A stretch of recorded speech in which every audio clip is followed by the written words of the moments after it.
India's number 1 varicose veins hospitals ఐబీసీను సంప్రదించండి. మీ నొప్పి లేని ప్రయాణాన్ని ప్రారంభించండి. నమస్తే రమగారు. నమస్తే జయ. రమగారు, దీపారాధన ఉదయం చేస్తాం ప్రతిరోజు, ప్రతి ఒక్కరం కూడా.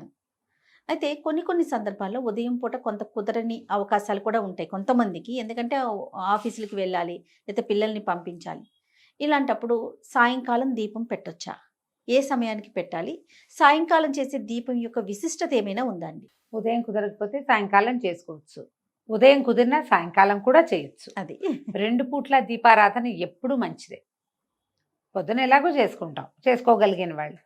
చేయలేని వాళ్ళు సాయంత్రం చేసుకోండి అని చెప్తున్నాం, కానీ ఉదయంతో పాటు సాయంత్రం దీపారాధన చేసే విశేషం కూడా మంచిదే, అది ఉపయోగపడేది. సాయంకాలం అనేసరికల్లా మనకు ఒక సాధారణంగా చెప్తారు, సూర్యాస్తమయం అవి అయినాక పరమేశ్వరుడు తాండవ వేళ అది. ఈ ఉజ్జయిన్లోనూ అక్కడ సాయంకాలం హారతిస్తారు జయ, మామూలుగా ఉండదు. బాగుంటుందో. కాళిదాసు రాసిన మేఘ సందేశంలో సాయంత్రం పూట ఆయన తాండవం చేస్తాడని, ఈ ప్రమదగణాలని తప్పెట్లు కాహళధ్వనులు చేస్తున్నారని రాస్తారు. సాయంత్రం సుప్రసన్నుడుగా ఉంటాడు పరమేశ్వరుడు. ఆయన అర్ధనారీశ్వర స్వరూపంలో నాట్యం చేస్తాడు. ఇప్పుడు మనకేంటి, శివుడు మోక్షకారకుడు, ఐశ్వర్యకారకుడు కూడా. లయకారుడైనటువంటి పరమేశ్వరుని స్వాధీనం చేసుకోవాలి అంటే, ప్రసన్నుని చేసుకోవాలంటే సాయంత్రం ఆరాధన చాలా మంచిది. శివార్చన ఎప్పుడూ సాయంకాలమే చెప్తారు. దీంతో పాటు ప్రదోషకాలార్చన అనేది ఒక ప్రత్యేకమైన విధానం ఉంటుంది. ప్రదోషకాలంలో దీపం అంటారు. ప్రదోషకాలంలో దీపం. సాధారణంగా ప్రదోషం అంటే ప్రతి సూర్యాస్తమయం, ప్రతిరోజు సూర్యాస్తమయానికి ముందు వెనకల సమయాల్ని ప్రదోషకాలం అనే చెప్తారు ప్రతిరోజు. ఇందులో విశేషమైన కాలాలు ఏమున్నాయి అంటే, పౌర్ణమికి ముందు వచ్చే త్రయోదశి, అమావాస్య ముందు వచ్చే త్రయోదశి, ఈ 2 విశేషం. వీటిని ప్రత్యేకంగా ప్రదోషకాలము అని చెప్తారు. ఆ సమయంలో నందీశ్వరుడికి అభిషేకం చేయటము, ప్రత్యేకంగా శివాభిషేకం చేసుకోవటము చాలా విశేషంగా చెప్తారు.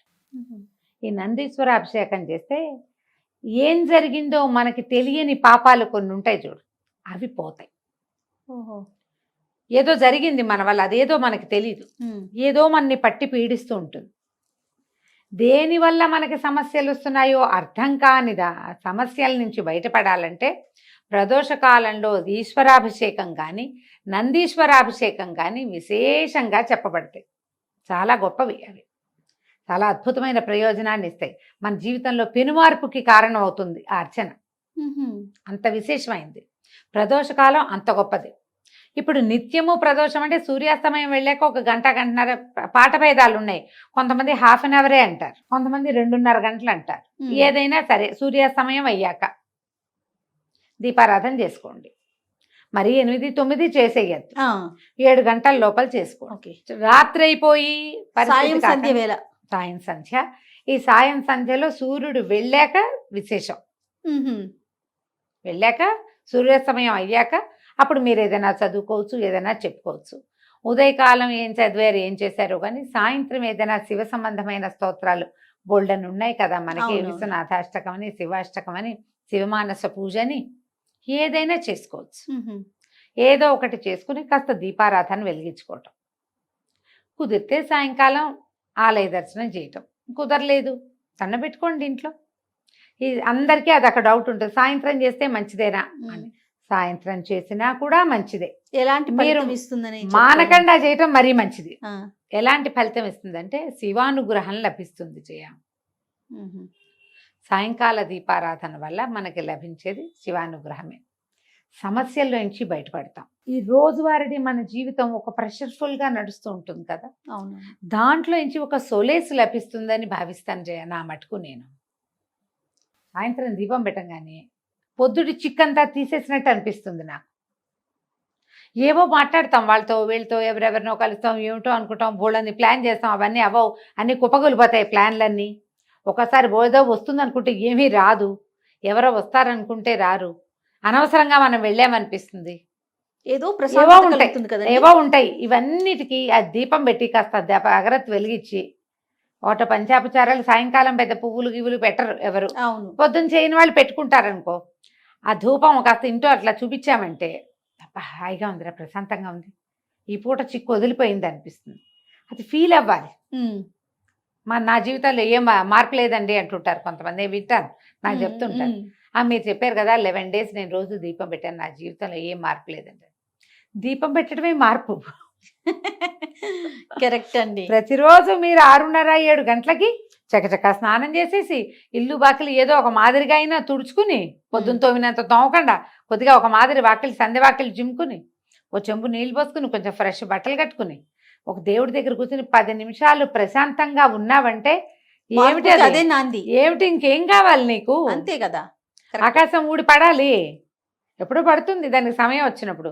రోజువారీని పరుగులో నువ్వు ఒక్క 10 నిమిషాలు భగవంతుడికంటూ సమర్పించగలుగుతున్నావంటే అదే పెను మార్పు. అంతకంటే ఏం మార్పు కావాలి?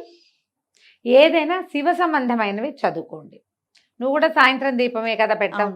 అవును ఈ రమ్మగారు. పొద్దున పూట పరిగెత్తే వాళ్ళందరూ సాయంకాలం ఇంటికి వచ్చాక కాస్త చక్కగా ఫ్రెష్ అయ్యి ఏదో అవసరమైన 2-3 పనులు చేసుకుని ఆ దేవుడి దగ్గర 10 నిమిషాలైనా కూర్చుని దీపం పెట్టుకుని ఒక అగరత్తి వెలిగించి ధూపం దీపం సమర్పించి ఏంటో ప్రశాంతంగా అనిపిస్తుంది రమ్మగారు. ఆ ఫీలింగ్ ఏంటో తెలీదు. అంతే. మీరు చెప్పినట్లుగా అమావాస్య ముందు పౌర్ణమి ముందు స్పెషల్ గడియలు ఉంటాయి అన్నారు కదా, ఆ విషయం నాకు తెలీదు. అదేలే, నేను ఉదయం నాకు కుదరక సాయంత్రం పెట్టుకుంటా భలే ప్రశాంతంగా ఉంటుందండి.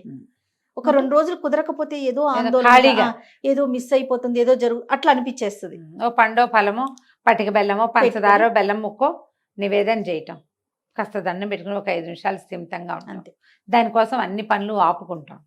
చాలు, చేయండి. సాయంత్రం దీపం చాలా మంచిది. ఈ ప్రదోష కాల అర్చన ఎక్కడైనా శివాలయాల్లో జరిగే చోటకి వెళ్ళచ్చు. నందీశ్వర అభిషేకం 3-4 చోట్ల జరుగుతుంది. అరుణాచలంలో విశేషంగా చేస్తారు. మాసం చివర అమావాస్యకి ముందు వచ్చే త్రయోదశి బాగా విశేషంగా అప్పుడు చేస్తారు. చాలా విశేషంగా చేస్తారు. ప్రదోష కాలార్చన అద్భుతంగా చేస్తారు. ఇటీవల కాలంలో నేను ఒకరితో మాట్లాడాను. దగదర్తి అని ఇది దేవాలయం నెల్లూరు జిల్లాలో ఉంది. దగదర్తిలో ఉన్న ఈ శివాలయంలో కూడా ఈ పేరుతోటి యూట్యూబ్ ఛానల్ కూడా ఉంది. కేవలం శివాలయం ఇంకేం లేదు. వాళ్ళు కూడా ఈ నందీశ్వర అభిషేకం చేస్తారు ప్రదోష కాలంలో. నేను నెల్లూరు వెళ్ళైనా మూలాపేట అని ఒక ప్లేస్ ఉంది. అక్కడ మూలస్థానేశ్వరుడు అనే దేవాలయం ఉంది. అక్కడ శివాలయం పాతది. అక్కడి నుంచే మొదలైందట నెల్లూరు ఊరు. అదే మొదలు.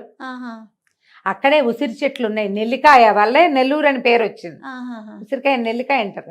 అక్కడ మొట్టమొదట పరమేశ్వరుడు వెలిసి ఉన్నాడు, మూలస్థానేశ్వరుడు. అక్కడ ఆస్థాన నందీశ్వరుడు ఉన్నాడు. వాళ్ళు కూడా ప్రదోషకాల అర్చన చేస్తారు. కొన్ని దేవాలయాల్లో విశేషంగా కనపడుతుంది. మీ సమీపంలో ఎక్కడైనా ఉంటే ప్రదోషకాల అర్చన చేయించుకోండి. ఈ అరుణాచలంలో దగదర్తిలో వీటన్ని చోట్ల కూడా మనం బుక్ చేసి పెట్టుకోవచ్చు. గోత్రనామాలు పంపిస్తే అర్చన చేస్తారు. అవకాశం ఉన్నప్పుడు ఒకసారి వెళ్ళి దగ్గరుండి ఆ నందీశ్వరుడికి చేసే అభిషేకాన్ని చూడొచ్చు కంటితోటి. ఇది విశేషమైనది. నువ్వు ఎందుకు అడిగావో సాయంకాల దీపం, దాంట్లో మనం ప్రదోష కాలాన్ని కూడా కలుపుతున్నాం. అవునండి. ఇప్పుడు మీరు సాయంత్రం పెట్టే దీపాన్ని ప్రదోష దీపం అనొచ్చు.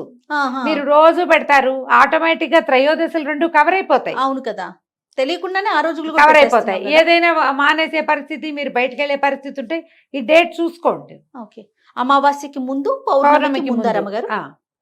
ఇవి 2 విశేషమైనవి. పెట్టుకోండి జాగ్రత్తగా. శివ సంబంధమైనది ఏ స్తోత్రం మీరు చదువుకున్నా కూడా మీకు అద్భుత ఫలితం. అంటే జయ, బ్రహ్మాండం ఊడిపడదు. అంతే కదండి. 2 పాయింట్లు ఉంటాయి వీటిలలో ఎప్పుడు కూడా. నీకు కావాల్సింది కాదు, రావాల్సింది వచ్చేస్తుంది. 1. 2ది, నీ మీద పడాల్సిన పెద్ద బండరాయి చిన్న రాయి అవుతుంది. ఎప్పుడో ఒకసారి రేర్గా ఈ రాయి తొలగిపోవచ్చు కూడా, పక్కన పడచ్చు కూడా. బండపడ్డానికి మనం ప్రిపేర్ అవ్వక్కర్ల, పడిపోతుంది. ఎట్లాగో నీ ప్రిపరేషన్ ఏం అక్కర్లేదండి, అది జరిగిపోతుంది. ఆ జరగాల్సిన భయంకరమైన పరిస్థితుల్లోంచి నువ్వు ఒక మాదిరి స్థితిలోకి మారగలుగుతావు ఈ అర్చనలు వాటి వల్ల. ఈ పాజిటివ్ ఎనర్జీ వల్ల మనం కొంత తప్పించుకుంటాం. అదే కదా మనకు కావాల్సింది, అదే కదండి కదా. ఇది చాలు కదా మరి. కాబట్టి ఈ రకంగా ముందుకెళ్ళండి. చాలా సంతోషం రమ్మగారు. నమస్తే. నమస్తే.